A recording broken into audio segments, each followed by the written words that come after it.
Hello, I am Napalm. I have decided to do what would be called a haha funny and tell people about humorous lawsuits, court cases, and criminals. For the first episode I thought I would talk about the infamous, McDonald's hot coffee lawsuit. Now you're probably wondering what the heck this thing is. Well, it all started in 1994 when a 79-year-old woman ordered a McDonald's coffee which at the time was 49 cents. Her name is Stella Lee Beck. After purchasing the coffee from the McDonald's, she made what some would call an OF, even an OPSI to be more serious, and spilt the coffee on her lap. This happened in her car as well, which had no cup holders. What a travesty. At the time it caused extreme discomfort to what some would describe as painful. Since she was wearing cotton pants, the coffee got absorbed by the pants and stuck to her legs more than a man's ball sack to the side of his thigh on a hot summer day. She suffered third-degree burns to her pelvis region,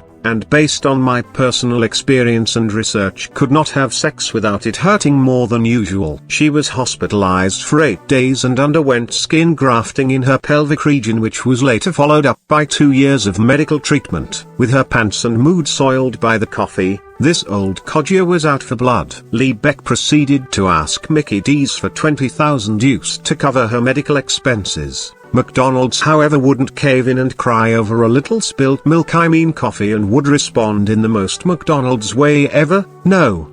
Lee Beck was most likely, at the time at least, furious.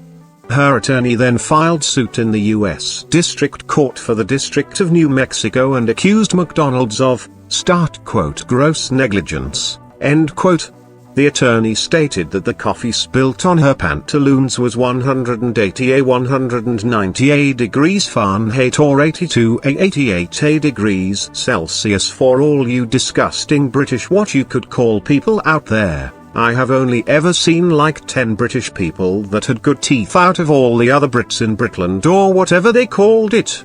Anyways, after stating that the coffee was quite steamy, and because of how hot it was, the attorney stated that the coffee was much more dangerous than other restaurants' coffee and that McDonald's coffee was defective just like my firstborn son. He also said that because of how defective it is, more coffee spillage could result in more testicles and vaginas being harmed in the not-so-distant future. The jury was moved to tears by this, just like how Miss Lee Beck was when she spilt the coffee. They said that McDonald's was not 60, not 70, not 93, but 80% responsible for the burnt pelvis. They gave the old lass $200,000 to compensate for the medical services and a whopping $2.7 million in punitive damages, whatever that word means.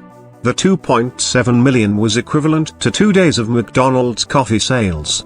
The judge then said nah, that ain't right, and gave her only $640,000 instead. Sad face emoji. This case would later spark the tort reform, which basically said something along the lines of the plaintiff can't sue people for dumb reasons, which in my unhumble opinion is a dumb reason. The media being the media tried to make her look dumb but also said her lawsuit was justified, but I honestly don't care. I just thought it was funny an old lady spilt coffee then sued McDonald's. I loved the United States court system. There was also a documentary made on the lawsuit case by Bo in 2011 called Hot Coffee. I recommend you watch it.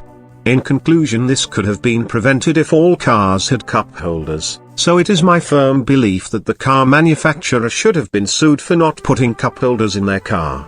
I mean, what kind of tyrannical man wouldn't add a cup holder to a car? It's just plastic. Double hockey sticks. I could literally make one myself with a drill bit and child labor. How hard could it be? This concludes today's episode.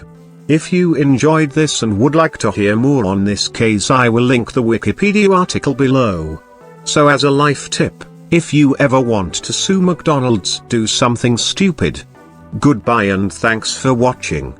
Smiley face emoticon.